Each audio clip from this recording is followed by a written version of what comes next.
চিপাঝাৰৰ গৰুখুটিত দুখটা পৰিয়ালক সেই স্থান ত্যাগ কৰাৰ নিৰ্দেশ প্ৰশাসনৰ প্ৰকল্পটোৰ ৬ নম্বৰ কেম্পৰ অধীনত অবৈধভাৱে বাস কৰিছিল পৰিয়ালকেইটাক স্থানান্তৰ কৰা হৈছে দৰঙৰ দলগাঁৱলৈ প্ৰশাসনৰ নিৰ্দেশ মৰ্মে ঘৰ দুৱাৰ ভাঙি গৰুখুটি ত্যাগ কৰিছে অবৈধ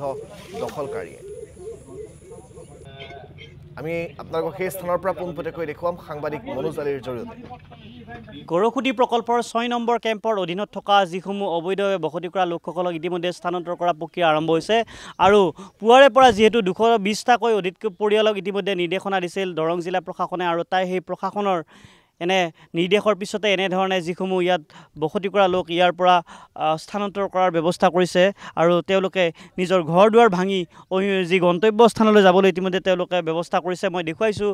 গৰুখুটি প্ৰকল্পৰ ৬ নম্বৰ কেম্পৰ ভিতৰত থকা এই ভূমিৰ বৰ্তমানৰ দৃশ্য এনেধৰণে পুৱাৰে পৰা বহু লোক আচলতে স্থানান্তৰ কৰা হৈছে আৰু ৰাজহ বিভাগৰ লোক আছে আমি তেওঁলোকৰ সৈতে কিছু কথা পাতিম এতিয়া দেখিবলৈ পোৱা গৈছে প্ৰায় ২২০টা পৰিয়ালক নতুনকৈ স্থানান্তৰ কৰা হ'ব হয় আমাৰ যোৱাকালিৰ পৰা আৰম্ভ হৈছে এই স্থানান্তৰ প্ৰক্ৰিয়া আমাৰ ইতিমধ্যে ২২০-৩০ ঘৰমান আমাৰ মানুহ এতিয়ালৈকে এই ৬ নম্বৰ কেম্পৰ ভিতৰত আছে আৰু তেওঁলোকক আমি যোৱাকালি আমাৰ দৰং জিলা আয়ুক্ত মহোদয়ৰ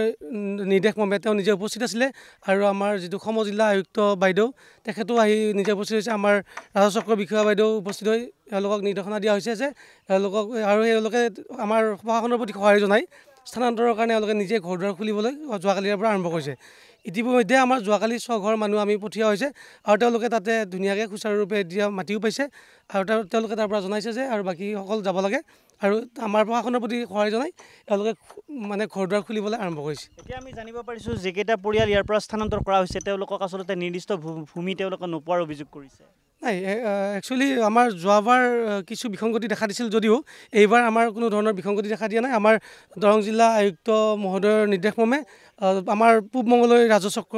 বিষয়াৰ অধীনত তাতে মাটিসমূহ দিয়া হৈছে আৰু সকলোখিনি ঠিক ঠাক চলি আছে দেখুৱাইছোঁ এনেধৰণে স্থানীয় লোকসকলে এই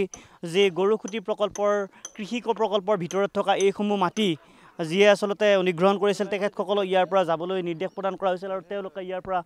নিজে স্থানান্তৰ হ'বলৈ ইতিমধ্যে ব্যৱস্থা কৰিছে এতিয়া ঘৰ দুৱাৰ ভাঙিছে আপোনালোকে কেতিয়াকৈ যাবগৈ আপোনালোক কেতিয়াবা গাড়ী আহে কেতিয়াবা লৈ যাব কেনেকৈ কি ক'ম আৰু গাড়ী আহিলে লৈ যাব কেইটা ঘৰ ভাঙিলে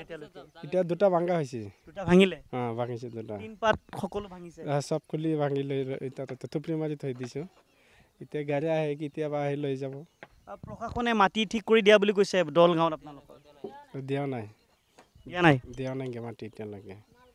তাৰমানে এতিয়া মালটো যিতানে কালি যে লোড কৰি লৈ গৈছে তাতে তাৰমানে লোডেই আছে এতিয়া আনলোড হোৱা নাই তাতে এনেকৈ আছে আৰু হয় এনেধৰণে স্থানীয় লোকসকলে কিছু লোকে মাটি নোপোৱাৰ কথা উল্লেখ কৰিছে কিন্তু মই দেখুৱাইছোঁ তেওঁলোকে যি ২২০টা পৰিয়াল ইয়াৰ পৰা স্থানান্তৰ কৰাৰ ব্যৱস্থা ইতিমধ্যে প্ৰশাসনে সুচাৰুৰূপে কৰিছে আৰু তেওঁলোকক